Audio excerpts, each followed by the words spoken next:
welcome to our Exam 2 review.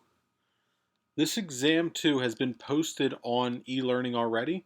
This is an exact copy of the exam that I gave in the spring of 2019. So these are the type of questions I would expect on your actual exam. Now, this exam is not going to be question for question identical to what you see, but the core concepts are the same. So, before you watch this video when we go through the step-by-step solutions, you should attempt this on your own. Treat this like an exam. Give yourself an hour. There's 20 questions. And answer all 20 questions to the best of your ability.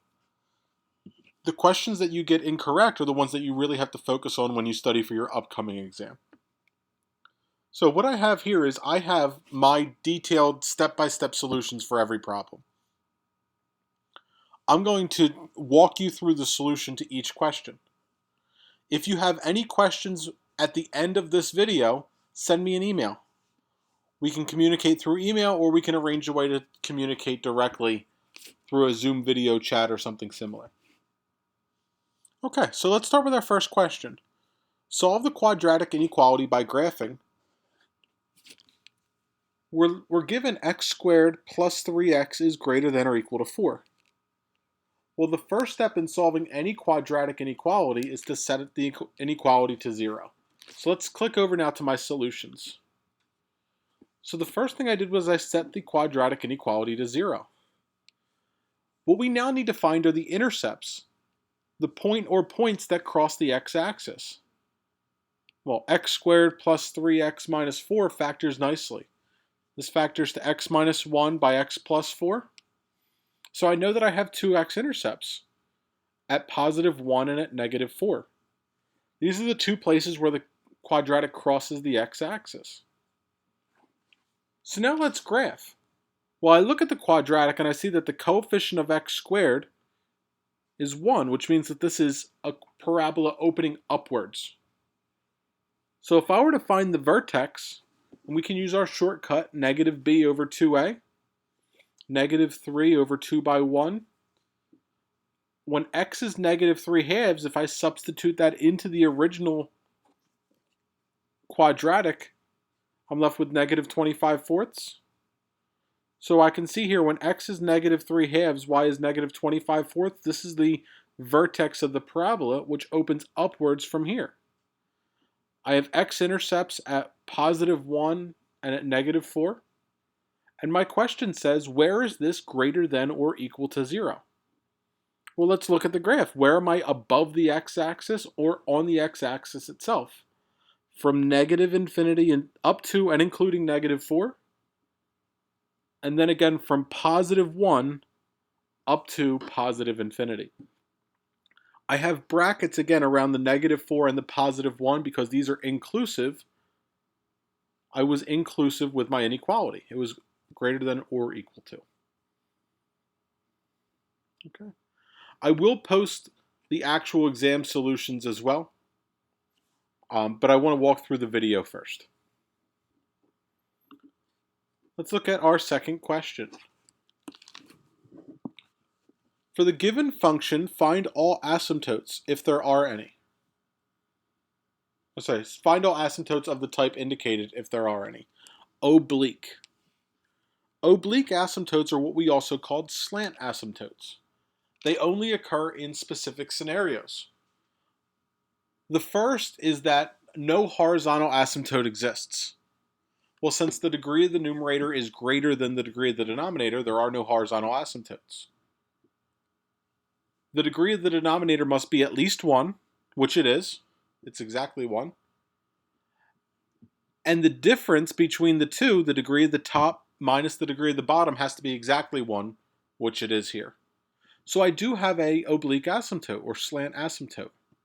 Now how would I find the slant asymptote? Polynomial long division. So let's go back into our solutions.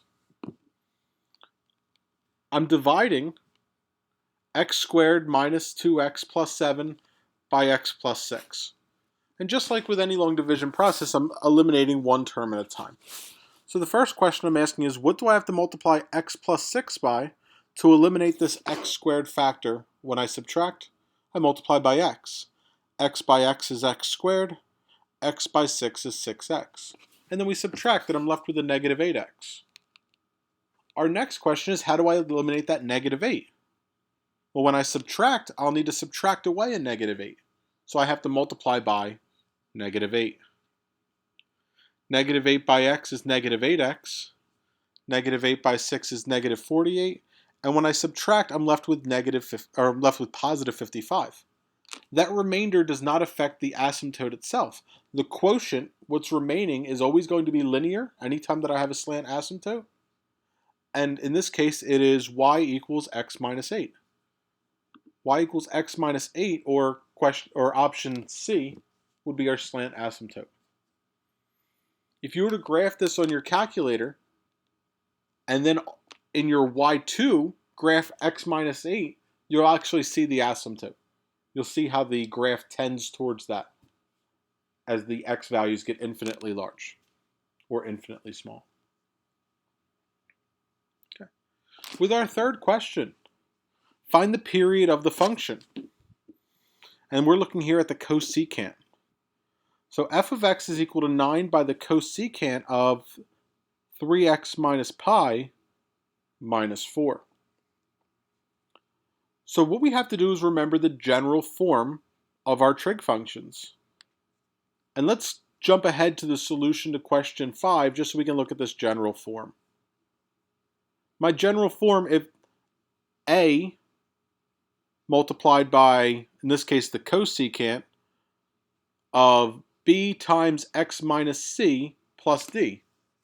A represents the amplitude, b is what we'll use in order to find the period, c is our phase shift or our horizontal shift, and d is the vertical translation or vertical shift. So if I need to find the phase shift, the period, I need to first find b. If I look at the question, that 3 is not factored out the way that the b is in my general form. So let's factor the 3 out first, and let's look at our solutions. Once we factor out 3, we can see that the 3 is actually the b value. Now, how do I find the period of this translated cosecant function? Well, I take the original period, the period of the parent function, which is 2 pi, and I simply divide by b. Well, that would be 2 pi over 3, which doesn't simplify any further. What this means is that this function goes through one full rotation every 2 pi over 3 radians. That's the period.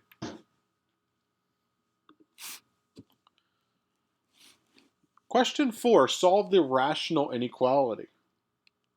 Just like with our quadratic inequalities, to solve the rational inequality, the first step is to set the inequality to 0. And I can see here that all of my potential solutions have, what? Irrational values. I know that I'm eventually going to need to use the quadratic formula to solve. So let's look at my answers here. We set the inequality to 0 first, and then we made a common denominator. Well, the common denominator of x plus 1 and x minus 5 is simply their product. And we're left with x squared minus 14x minus 4, all over x plus 1 by x minus 5. Unlike our quadratic inequalities, we have the potential where this is not only equal to 0, but also undefined. A rational inequality is going to equal 0 everywhere that the numerator is 0. A rational inequality will be undefined everywhere that the denominator is 0. Well, if I look, 2x squared minus 14x minus 4, unfortunately that does not factor. So if I want to find the zeros, we have to use the quadratic formula. Negative b plus or minus the square root of b squared minus 4ac all over 2a. And then we just plug and chug. A for A, B for B, C for C, and simplify. We're left with 14 plus or minus that square root of 228 all over 4. Now 228 is not a perfect square, but there is a perfect square that divides 228. And just a little divisibility rule if you've never learned this before. If the last two digits, the number that is created by the last two digits, in this case 28, if that number is divisible by 4, then the entire number is. So we know that we can divide 228 by 4, and left with 14 plus or minus 2 root 57 over 4, and now we can divide. Simplifying, I can't divide by 4, but I can divide at least by 2. 7 plus or minus that square root of 57 all over 2. These are the zeros. These are where I intercept the x-axis.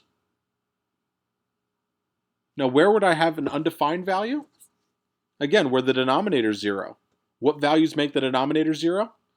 -1 and +5. And I indicated these values on my real number line. There is a difference because this is an inclusive inequality. I can equal the zeros, but I cannot equal the undefined points. So I plot all 4 of these points on my real number line, and then I'm just going to make test points. I'm going to evaluate at points to the left and to the right of each of my zeros and undefined values. For example, I could have chosen -2. If I substitute -2 into the original rational function, I'm left with a positive value. If I need to select a value that's larger, say on this right-hand side, I could pick 100, I could pick 10,000, as long as it's larger than this last value. I see here that the signs alternate. That always won't be the case, but it is here. And let's see. Our question is, where is this less than or equal to 0? So where do I have my negative values? Between -1 and 7 minus root 57 over 2, and 5 and plus 7 root 57 over 2. I can equal the zeros. I have brackets. I cannot equal the undefined points, my asymptotes. Okay. So if we go back, we could see what the correct values would have been.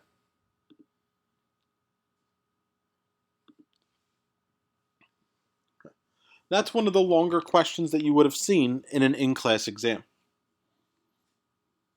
Okay. On to question 5. Question 5 is the one that we jumped ahead to just to see that general form. And again, the general form is right here. If I give you the period, the phase shift, and the range, tell me which of these functions matches up. Well, let's first start with the period. The period is given as 8. The typical sine function goes through one full rotation every 2 pi radians. So 2 pi over b would equal 8. So what does b equal? Well, now we're just solving for b, and we get that b is pi over 4. If I look here, that means that answers C and D are already out, right? The b value was pi over 4. Now I have a phase shift of 6. Phase shift, again, this is x minus c, so if I'm moving 6 in the positive direction, I have a x minus 6. The amplitude, in order to find a, well, my range is from 0 to 6. So if the range is from 0 to 6, it's 6 minus 0 over 2, right? From the center of the graph, I can either rise 3 or I can fall 3. So the amplitude would be 3. So now if I look, I have an amplitude of 3. I have a period of pi over 4. And I have a phase shift of 6. Now I didn't tell you any type of vertical translation here, but the only one that actually fit was option A.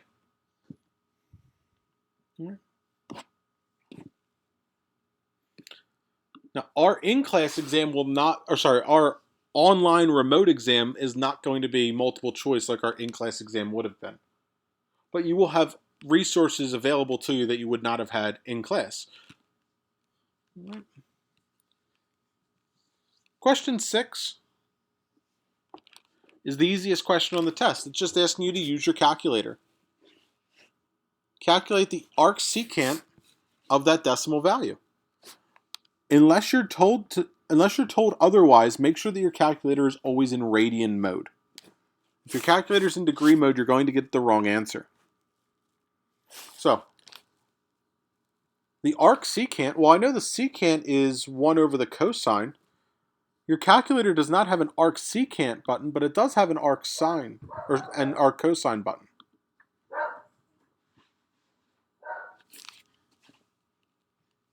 So to find the arcsecant, it's 1 over that decimal value of the arccosine. So the arccosine of negative 1 over 2 and 227 10,000ths. And then we just substitute that directly into the calculator. This is a plug and chug, no work to actually show on this problem.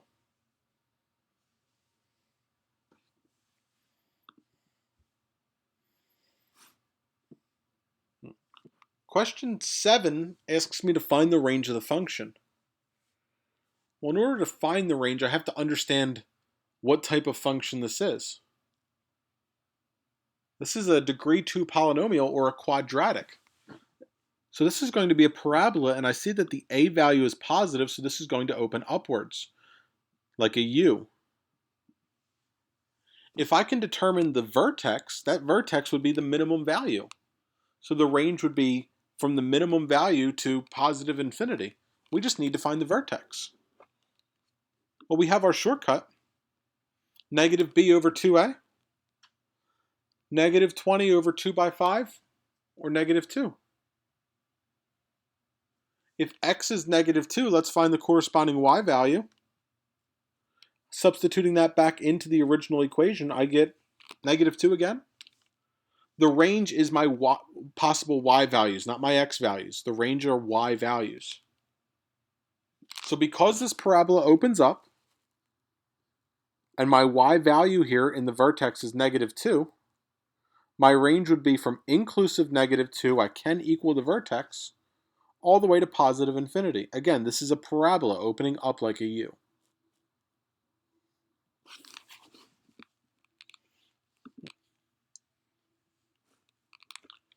Okay, question 8. A chairlift at a ski resort has a vertical rise of 2,200 feet. If the length of the ride is 2.2 miles, what is the average incline or average angle of incline for the lift? So let's take a look here. We have to draw a right triangle. We were told that we have an elevation of 2,200 feet and that to go down the ski slope, it's 2.2 miles. Well, those are two different units. So I either need to convert the 2,200 feet into miles or the 2.2 miles into feet. I chose to convert everything to feet. As long as they're in the same units, you'll get the correct answer. Well, here's where we have to remember SOHCAHTOA. The sine is the what? The sine is the opposite over the hypotenuse. Opposite over hypotenuse. So the sine of the angle would be 2,200 over that 11,616. Now, how do I find the angle? We need to solve for the angle, so we need to take the arcsine of this value. Recall that the arcsine of the sine of the angle, theta, will just yield theta, and then we take the arcsine of the right-hand side. So again, directly into our calculator, we take the arcsine, and we get it that it's about 10.9 degrees.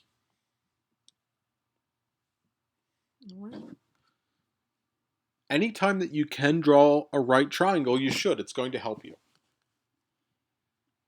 Okay. Moving right along. Question 9. Find alpha to the nearest hundredth of a degree, where alpha is between negative 90 and positive 90 degrees. So if we see a question like this, we know that we have to go back into degree mode. So change your calculator back to degree mode.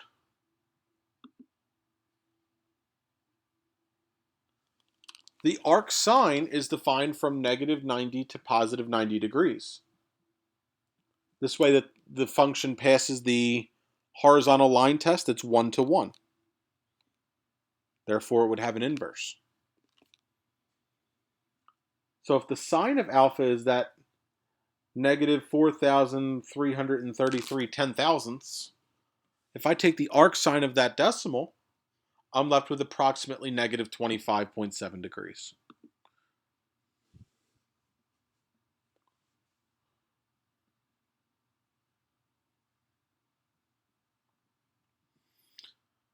By looking at our answers here,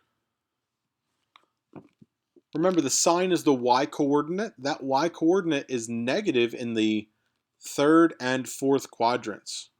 So unless my angle fell in the third or fourth quadrant, it wouldn't make sense to have a negative sign. Just by inspection here, I could have told you that the answer was B. Okay.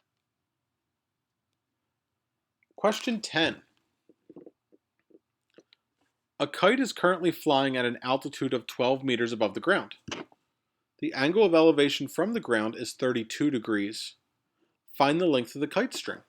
So now we're going essentially in the opposite direction as the ski lift problem. Again, I'm going to draw a right triangle, but now instead of finding this angle of elevation, I'm finding the hypotenuse. Well, once again, remember the SOHCAHTOA, the sine is the opposite over the hypotenuse. So the sine of the angle is the opposite side, 12 over the hypotenuse. Solve for the hypotenuse with basic algebra. We get approximately 23 feet. Let's look back at our answers here. Approximately 23 feet.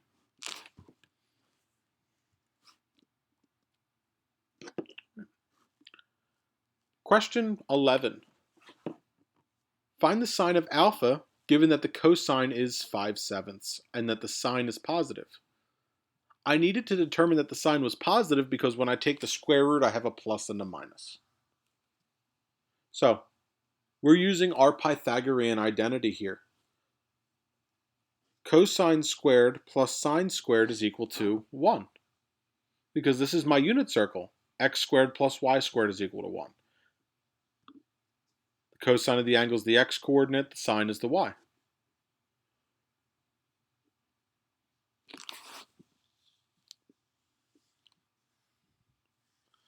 When we do this, we get 2 square root 6 all over 7. So again, the other way we could have done this is saying cosine squared plus sine squared is equal to 1. So 5/7 squared plus the sine squared equals 1. And then we just solve for the sine. When we take that square root, only the positive value makes sense.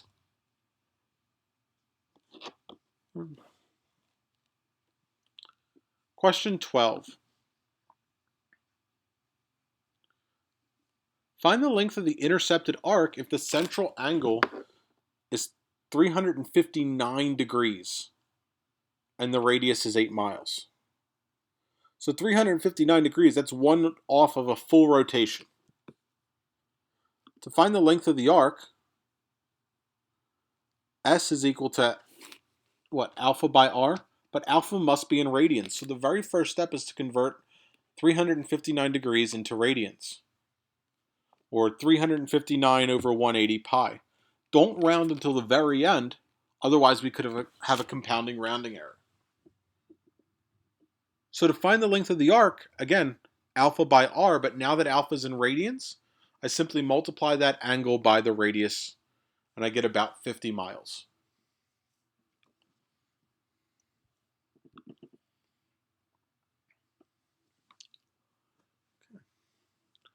Question 13.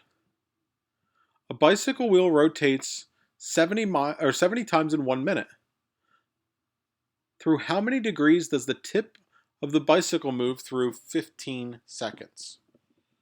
So this is a question where we just have to go through a little bit of unit changes. A full rotation we know is 360 degrees. This bike is doing a full rotation 70 times in 1 minute.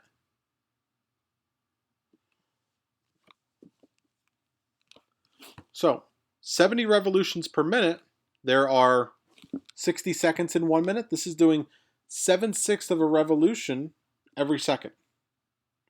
If I multiply that by the 15 seconds, we're looking at 17 and a half revolutions. Converting that to degrees, again, 360 degrees for every one revolution. This is going through 6,300 degrees every 15 seconds.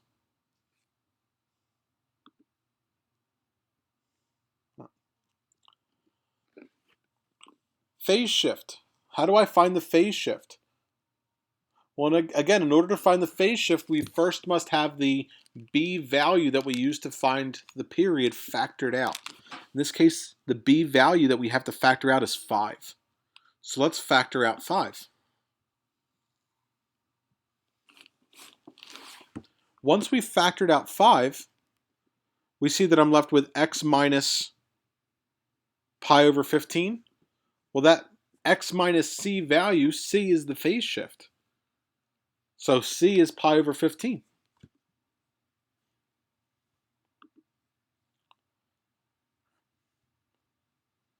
Question 15. The graph of a function y equals the cotangent is shifted by a difference of pi over 3 to the right, stretched by a factor of 2, translated upward 5 units, and reflected across the x-axis. Which of these possibly makes sense? So let's take a look. If I'm shifted, again, pi over 3 to the right, I have a phase shift of pi over 3. I have a vertical shift of 5 and I'm reflected over the x-axis. We were not told of any period changes, so b is equal to 1. The amplitude was 2. We have a stretching by a factor of 2. So substituting again into that generic form, and let me scroll back up. This generic form, I'm multiplying by a factor of 2. I have no period change, so b is 1. I have my given phase shift of pi over 3. I'm reflected over the x-axis, and I'm shifting up 5. So let's put this together. Reflected over the x-axis makes this negative. Amplitude is 2, stretched by a factor of 2. B here is 1, there was no period change. Phase shift, x minus c, if c is positive, then I have this negative in between.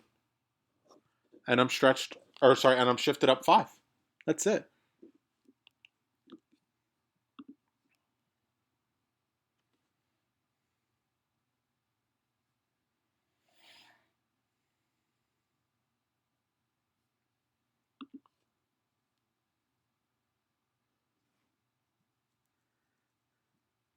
Okay.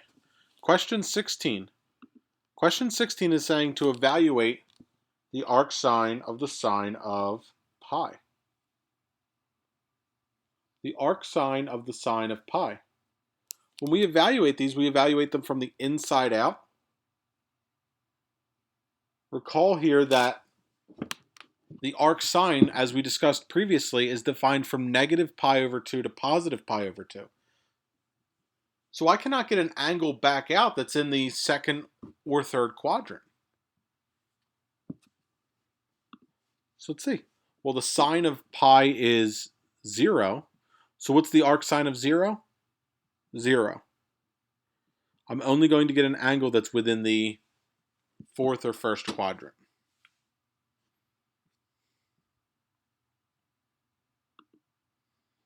Okay. Question 17. Find the exact value without using a calculator. The secant squared of 2 alpha if alpha is equal to pi over 8. So let's see. If alpha is equal to pi over 8, and I'm multiplying it by 2, I'm left with what? Pi over 4 inside? So what's the secant squared of pi over 4? Well, the secant we know is the reciprocal of the cosine. So what I'm really saying is 1 over the cosine of pi over 4 squared. And now we're looking at our unit circle. What is the cosine of pi over 4? Or 45 degrees? Well, that's where the sine and the cosine are the same value, right?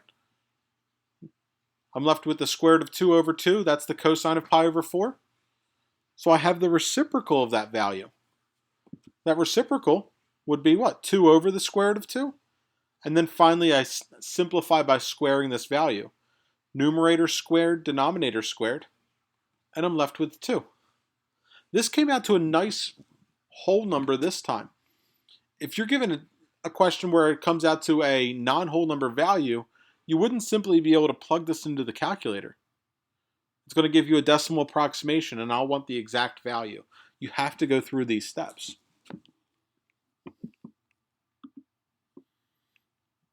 Okay. Question 18. Find the reference angle. Let's look back at question 18. So the reference angle, if my angle is negative 3 pi over 4. The reference angle is the positive acute angle that brings me back to the horizontal axis. Well, if I'm negative 3 pi over 4, rotated clockwise 3 pi over 4 degrees, or sorry, 3 pi over 4 radians, how do I get back to the horizontal axis in a positive acute angle? Pi over 4.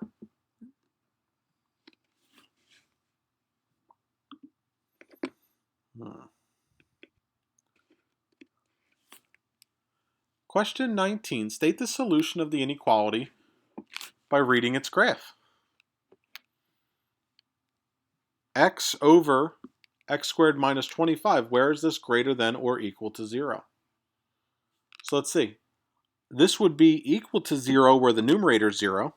So when x is 0. I'm undefined. I could see at both positive and negative 5. These would be my vertical asymptotes. Just by inspection of the graph, there's no work to put on the paper. Where is this greater than or equal to 0? Well, from negative 5 exclusive, it's an asymptote, up to and including 0, I'm greater than or equal to 0. Where am I above that horizontal axis? And again, from positive 5 exclusive, and this continues infinitely with that horizontal asymptote. So from negative 5 to 0 inclusive, union 5 to positive infinity. Just by inspection of the graph. Okay. Our last question. Find the measures of two angles, one positive and one negative, that are coterminal to the given angle. Remember, coterminal meaning that they start and stop at the same value. So let's look at our work. If I have a positive angle that's coterminal to 5 pi over 9, I'm simply adding one full rotation around the unit circle, or 2 pi radians. And I'm left with 23 pi over 9. If I have a negative angle that's coterminal, I'm just going to subtract away a full rotation. Again, I still start and stop at the same point. Subtracting away 2 pi, I'm left with negative 13 pi over 9. So these step-by-step solutions that I went through here will all be posted on e-learning. If you have questions, please reach out to me. I won't know that you have questions unless you do.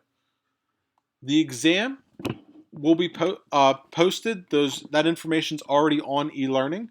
You have 2 attempts at this exam. You are capped on time, and that's already posted on e-learning as well. Good luck, everybody. Stay home and stay safe.